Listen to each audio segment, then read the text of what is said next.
Saya pernah tanpa disadari, saya nggak sadar. Tanpa disadari, semakin tua, semakin sering kita memberi perintah pada Allah. Perintah apa itu? Yang tahu? Selanjutnya, perintah ini.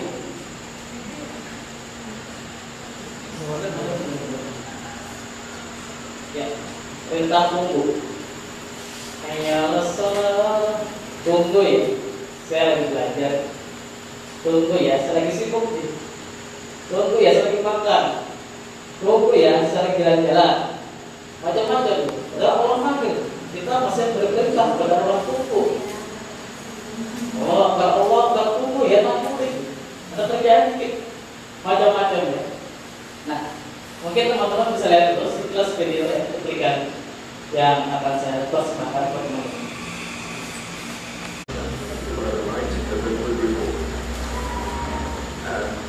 Inside, waiting to greet the royal octagon sound of the dome, and whether the tireless banquet boys will really make you happy behind the scenes.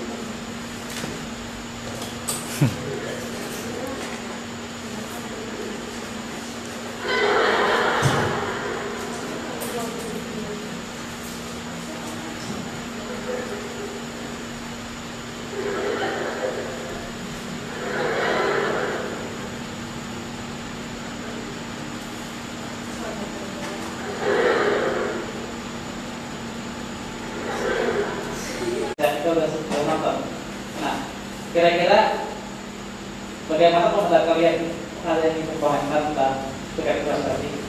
Ada? Dan itulah manusia ya.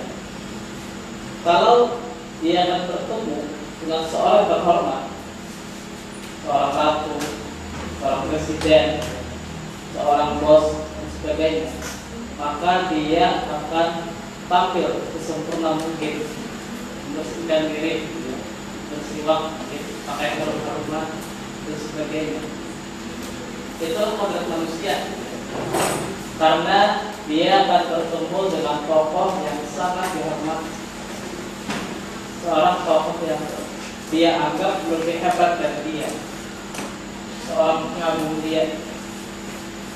Nah, kira-kira bagaimana kita kalau bertemu dengan Allah di waktu sama seperti berjaga, bersiwaknya, harum-haruman. Bahkan ada salah satu teman saya, gitu ya. Teman saya ini, beliau itu 5 kali mandi dalam sehari. Sebelum sholat, beliau mandi dulu. Bersiwak itu sebagainya. Itu luar biasa ya. Beliau ini adalah mertua almarhum ya, mertua dari Ustaz Yusuf Mansur. Jadi beliau sebelum dia menghadap Allah, beliau mandi dulu. Luar biasa 5 kali dalam sehari. Kalau saya kadang sholat subuh pagi jumhurnya apakah yang sama? Tidak ada perbedaan, tidak ada berhias-hias diri ketika menghadap Raja manusia. Ini luar biasa ya. Saya menyadari saya pun masih pernahkan diri ketika menghadap Allah. Sudah sering memberi perintah kepada Allah tuh. Allah tuh sibuk nih. Terus kerja sendiri juga masih kurang. Hasil juga. Akhirnya saya selain mengoreksi diri saya juga menyampaikan kepada teman-teman, semoga kita semakin hari itu semakin memperbaiki diri kita, karena hidup ini adalah kebaikan. Dan nggak bisa itu tetap kita melangkah jalan. Kalau dia, yang pertama kita akan tertinggal, yang kedua kita akan ditutup oleh orang di belakang. Makanya kita harus masuk belakang. Oke, selanjutnya. Sekarang kita mencoba membedah bagian tentang buku masalah cinta. Dan ini mulai menarik karena cinta, sehingga bermunculanlah lagu-lagu cinta dalam romantis, cerita-cerita cinta dan macam-macam. Dan saya menyadari barangkali tanpa cinta, tanpa kalimat cinta atau begitu cinta, tanpa kalimat cinta, barangkali Kang Abi atau Kang Jurat itu tidak akan mungkin bisa menulis novel legenda ayat-ayat cinta.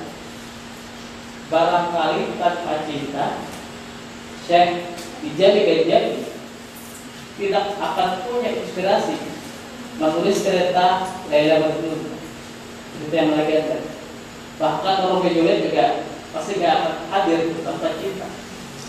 Dan kalau tidak ada cinta, saya pun juga gak akan mungkin bisa menulis buku itu. Apa yang kita sudah sekarang. Luar biasa cinta ini. Kesan ini. Oh. Cinta itu suci. Cinta itu sebuah kesucian. Karena cinta adalah anugerah dari Allah Subhanahu wa Ta'ala. Tetapi di zaman sekarang makna kesucian cinta itu mulai ternoda oleh noda-noda syahwati. Banyak orang, banyak pemuda yang mengatakan aku cinta pada seorang perempuan. Setelah dia berkata aku cinta padamu, setelah itu dia menodai pasangan dia. Kalau orang menodai pasangannya, apakah itu cinta atau enggak? Apakah itu cinta atau enggak? Jadi ini berdata ya. Ada 30% penduduk Indonesia anak gitu ya, dari itu beda Bapenas, BPS, ini Jakarta. Menurut data tahun 2005, lebih dari 80% anak usia 9 sampai 12 tahun itu telah mengakses materi pornografi. Luar biasa ya. Bahkan 39,5% dari 2.880 remaja usia 15 sampai 24 tahun tuh di Provinsi Jawa Barat aku pernah berhubungan sebelum nikah. Dan SMP dan SMA itu sudah tidak perawan lagi. Pelajaran SMP itu berapa tahun sih? Luar biasa ya. Bahkan zaman sekarang tuh cinta tuh udah benar-benar dianggap kotor, dianggap menurut sahabat banget. Kalau teman-teman selalu berita tadi pagi, ada seorang lelaki yang membunuh pacarnya sendiri karena pacarnya menolak hubungan seks. Bunuh. Berbagai macam kasus pemuda ini memperkosa pacarnya, bahkan dipersembahkan kepada teman-teman yang lain, macam-macam. Padahal di awal-awal sebelum pacaran pastikan ada penembakan. Aku cinta padamu apa? Tapi cinta itu malah mendai dia. Kira-kira cinta seperti apa yang mendai seperti itu? Itu bukan cinta namanya. Jadi sebuah cinta itu akan terasa kalau dia kabur untuk menjadi muhammad cinta di jalan Allah Subhanahu wa Ta'ala, di mana para malaikat, ribuan para malaikat itu menjadi saksi pertemuan dua insan ini dan didoakan oleh ribuan malaikat.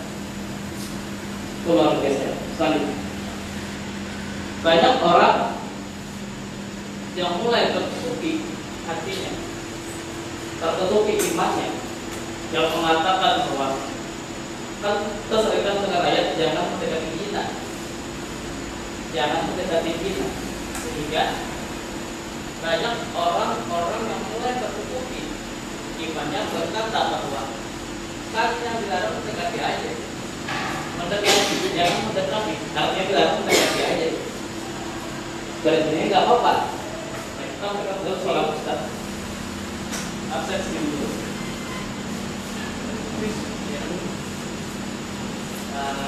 Satu dua saja. Jadi Ustaz ini biasanya kalau ada jamaah yang curhat ke dia, yang punya masalah dan sebagainya, maka beliau pun mengantongi kertas yang berisi 10 dosa besar. Jadi kalau ada orang yang curhat gitu ya,